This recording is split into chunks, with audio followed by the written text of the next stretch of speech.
I work a 3-day shift. So most people only work a 1 8-hour shift. So for me, I work 3 6-hour shifts.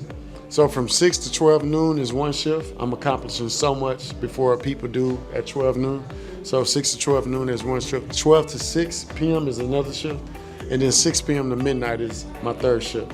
And so I'm working 3 times harder than most because when I'm doing each shift, some people are only doing in that 1 8-hour shift.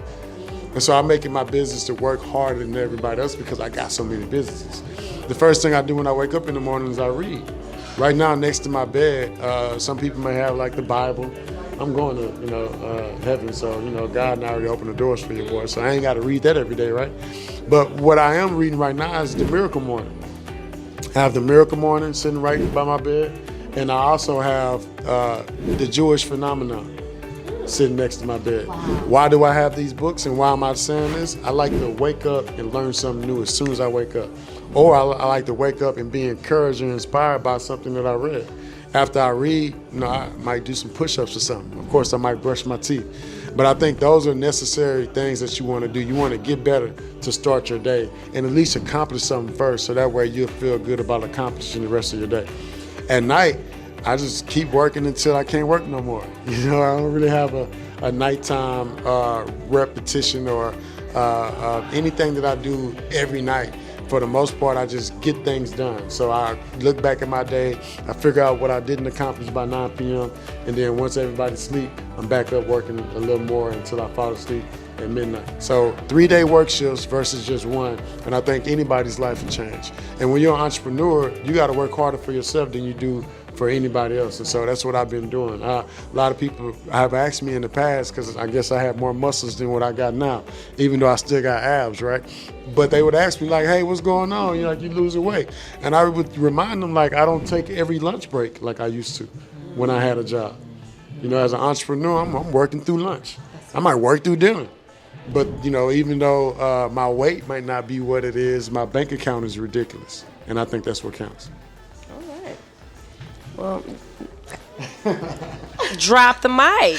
Drop the mic, but I can't let him drop. I know our producer just told us we had a few more minutes left, but I got to ask this question because as an entrepreneur, you just said it. You work more hours than what you would ever work for a corporation. Like people think entrepreneur, it's easy. It's not. It's hard work. It's ups and downs. In a time that you do have a bad moment or you have a downtime, what is something that you do to encourage yourself? And what advice could you give to someone out here as an entrepreneur that is going through a downtime that wants to give up, to tell them to keep pushing?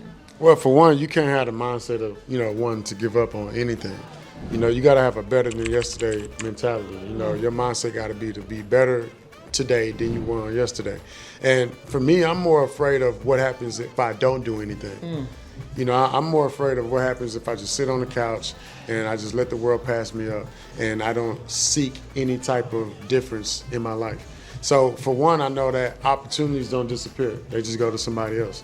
So instead of me letting those opportunities go to other people, I'm going to reach out and go seek them and find them. And if I don't find them, I'm going to create them along the way, which is why I got my business degree. A lot of people talk about the whole college thing and what to go to school for, what not to go to school for. I feel like all degrees matter, but business degrees are more important, just because you get to also create opportunities along the way and not just apply for them like most people do that are pursuing higher education.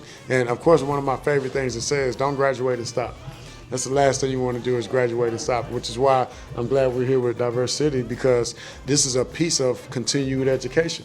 You don't want to just graduate from college and go about this entrepreneurship journey by yourself. You want to come around like-minded individuals, join a community, and move forward fast with our strategies as well as yours, because we got some $1 million strategies we can't wait to give away.